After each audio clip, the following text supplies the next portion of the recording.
Tant que Poutine tue, il vit. Pourquoi Zelensky pense que la guerre ne fait que commencer?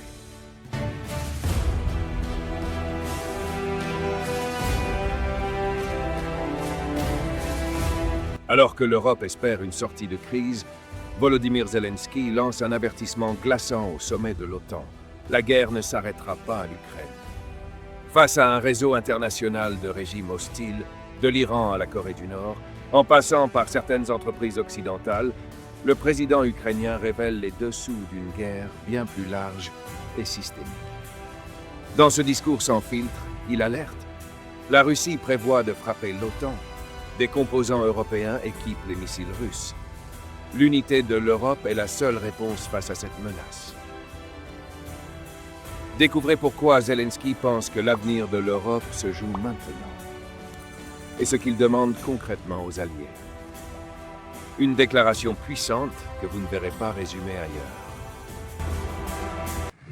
Thank you so much.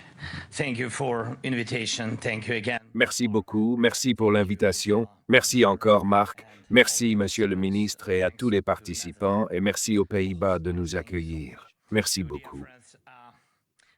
Chers amis, merci à tous pour votre attention portée à l'Ukraine et à nos capacités de défense conjointes.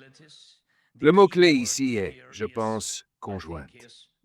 Nous comprenons tous que la source de cette guerre et la menace à long terme pour le mode de vie européen est la Russie. Mais en réalité, nous ne faisons pas face à la Russie seule. Nous faisons face à un réseau d'acteurs étatiques et non étatiques qui servent la cause de l'agression. Ce réseau comprend la Russie, la Corée du Nord, le régime actuel en Iran, des entreprises chinoises et de très nombreuses, escroqueries à travers le monde qui aident à produire des armes et à mener des opérations contre notre pays, notre peuple et notre Europe. Ce n'est qu'ensemble que nous pouvons contrer cela. Et la meilleure façon de le faire est de frapper durement le cœur de cette agression et de briser chaque lien qui connecte la Russie à ses complices. C'est pourquoi nos priorités sont claires. Notre production de défense conjointe et de réelles restrictions sur la coopération avec la Russie par le biais de sanctions et d'autres mesures restrictives. Merci à tous ceux qui nous aident dans ce domaine. Maintenant, les points clés pour aujourd'hui concernant la production de défense. Premièrement, investissement et technologie. Notre potentiel de production de défense a dépassé les 35 milliards de dollars américains. Cela inclut près de 1000 types de produits, de l'artillerie et des véhicules armés traditionnels aux drones avancés, de tout type d'ailleurs, et aux missiles. Mais environ 40% de ce potentiel manque de financement adéquat. C'est vrai. C'est un problème. Par exemple, nous pouvons produire plus de 8 millions de drones de différents types chaque année. Mais le financement permet beaucoup moins. En même temps, la Russie utilise non seulement ses revenus pétroliers pour la défense, mais aussi les ressources de régimes comme la Corée du Nord et l'Iran, ainsi que les connexions corrompues de la Russie dans d'autres pays. Donc, notre solidarité unie est la meilleure réponse au réseau de guerre de la Russie.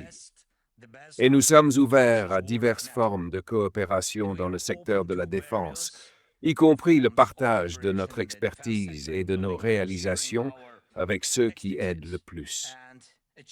Nous devons mener la course aux drones, tant pour les drones d'attaque que pour les intercepteurs, et continuer à progresser dans la production d'armes traditionnelles en tenant compte de toutes les leçons apprises dans cette longue guerre.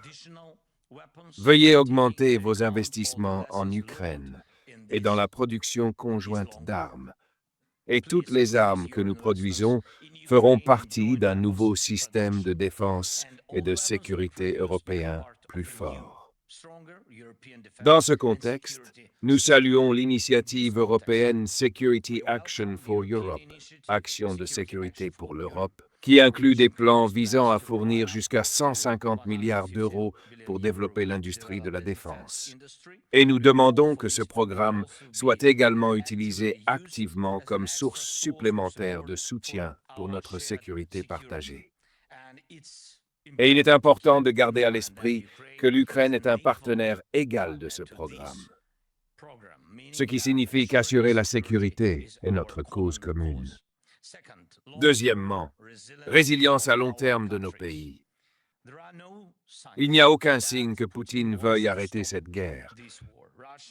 La Russie rejette toutes les propositions de paix, y compris celles des États-Unis d'Amérique. Poutine ne pense qu'à la guerre. C'est un fait. Peut-être qu'il lie sa propre survie politique à sa capacité à continuer de tuer. Tant qu'il tue, il vit. Et nos services de renseignement l'ont confirmé. La Russie planifie même de nouvelles opérations militaires sur le territoire de l'OTAN, c'est-à-dire vos pays. Et cette guerre est maintenant en cours en Ukraine. Et il faut bien se préparer pour être prêt. Sans aucun doute, nous devons arrêter Poutine maintenant et en Ukraine. Mais nous devons comprendre que ses objectifs vont au-delà de l'Ukraine. Les pays européens doivent augmenter leurs dépenses de défense. Nous pensons que 5% du PIB est le bon niveau. Une Europe unie peut créer une capacité de défense qui détruira l'illusion de la Russie, selon laquelle la guerre avec l'Europe pourrait lui apporter quoi que ce soit. Pour tuer cette illusion plus rapidement, nous devons ôter à la Russie sa capacité à continuer cette guerre contre l'Ukraine en toute impunité. Il est préférable de retenir la Russie là où elle est déjà bloquée. Et je remercie chaque pays, et je remercie chaque dirigeant qui a déjà décidé de consacrer une partie de ses dépenses de défense nationale au soutien de l'Ukraine. Si chaque pays européen s'engage à au moins 0,25%, un quart de pourcent de son PIB pour cela, et nous sommes reconnaissants aux pays qui s'engagent davantage, comme les Pays-Bas, la Norvège, la Suède, et un engagement aussi important que celui de l'Allemagne est quelque chose de tout à fait raisonnable, les chances de paix en Europe augmenteront. Troisièmement, veuillez vous assurer que vos pays et vos entreprises n'aident en aucune manière la Russie ou ses entités. C'est crucial, vraiment. Et il n'y a aucune arme russe significative aujourd'hui qui soit produite sans composants, sans équipements ou matériaux d'autres pays, malheureusement, y compris certains d'Europe et de l'OTAN. Oui, bien sûr. Et cela doit cesser. De tels composants peuvent être trouvés dans chaque missile russe, dans la plupart de leurs drones et dans les véhicules militaires. Et ce n'est pas seulement la Chine, mais aussi Taïwan. Et certaines de ces pièces proviennent des pays européens et des États-Unis. Et chaque composant ou équipement industriel livré au secteur de la défense russe contribue à prolonger la guerre et est un crime contre la paix. Chaque stratagème qui les aide à construire des drones, Shahid ou tout autre outil de mort, n'est pas seulement une aide à la guerre contre nous. C'est une menace pour vous et pour le mode de vie que des millions de personnes dans nos pays valorisent profondément. S'il vous plaît, assurons-nous que notre potentiel de défense et le potentiel de nos partenaires travaillent pour notre paix, pas pour la folie de la Russie. Merci. Slava Ukraini.